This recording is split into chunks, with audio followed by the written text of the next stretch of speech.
Matthew 22. Jesus come talk to them again for parable, say, God kingdom be like when one king do marriage for him son. He send him servants go call the people where them invite come the party, but them not gree come. Then he come send other servants, say, make una go tell the people where we invite, say, see, the party go soon start. I don't kill big melu and other animals, and everything done ready, so make una come for the marriage. But the people not gree listening to wetin the servants talk. Instead, one go in farm and the other come go doing business. The other one seize the servants, beat them anyhow and kill some. The king vex well, come send him soldiers make them go kill the people wey kill him servants and make them burn everything for their town. Then he can't tell him servants, the marriage don't start. The people where I invite before not be the people we suppose come. So make una go the streets and invite everybody we una see come the party. So the servants go the streets, come gather all the people we them see, both bad and good, come the marriage, and the hall come full. When the king see the people we come the party, he can't see one man we no wear marriage cloth. So the king ask him, my friend, how you take enter here when you no wear marriage cloth? But the man no fit answer him. Then the king tell him servants, make una tie him hand and leg, throw him outside for darkness, where he go cry and grind in teeth. Now only few people God choose from the many way he call. Then the Pharisee people come out go plan how them go take catch Jesus with wetin he go talk. So them can send their disciples with some people where they support Herod go meet Jesus, say, teacher, we know say you dey talk truth well, and you dey teach wetin God want. You know they favor anybody because you know they play wayo. Wetin you think? It good make we pay tax give Caesar. But Jesus know their wicked plan, so he can't tell them, una wey they pretend, why una wan set trap for me? Make una show me the money wey una dey take pay tax. So them bring the money come.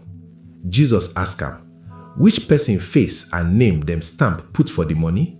Them answer, na Caesar own.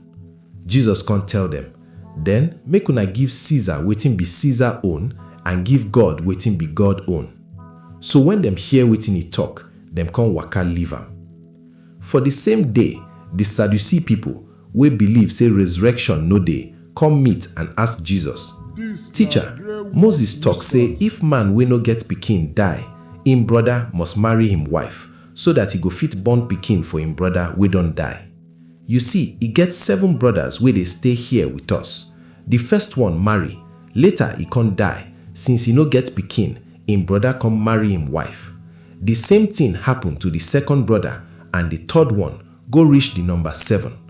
At last, the woman can't die too. When people we don't die go come back to life, which person wife the woman go be out of the 7 brothers we marry am? Jesus answer them, una they make mistake, because una no know God word and in power. For resurrection day, people know they marry or give woman out for marriage because them go be like angel for heaven. Concerning whether person we don't die go come back to life, una never read wetin God tell una. God say, I be Abraham, Isaac, and Jacob God.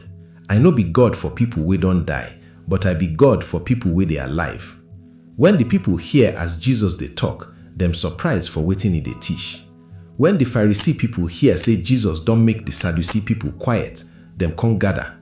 One of them will be law teacher, come ask Jesus one question to take try am. Teacher, which commandment big pass? Jesus answer, make person love God with all him heart, with all him soul, and with all him mind. Now this be the first commandment and 9 big pass. The second one be like the first one, say, make person love him neighbor as he love himself. Now these 2 commandments, Moses' law and wetin the prophets teach they follow. As the Pharisee people gather, Jesus can ask them one question. Wetin una think about Christ wey be the Messiah? Which person pikin he be? Them can answer, na David pikin. Jesus asked them again, then how come David call him Oga God through God's Spirit when he say, the Oga tell my Oga God say, sit down for my right hand until I go put all your enemies under your leg. If David call him Oga God, then how he come take be David pikin? So nobody fit answer Jesus, and from that day go, nobody try to ask am question again. This na Greywood whispers, voice wey no loud but get sense.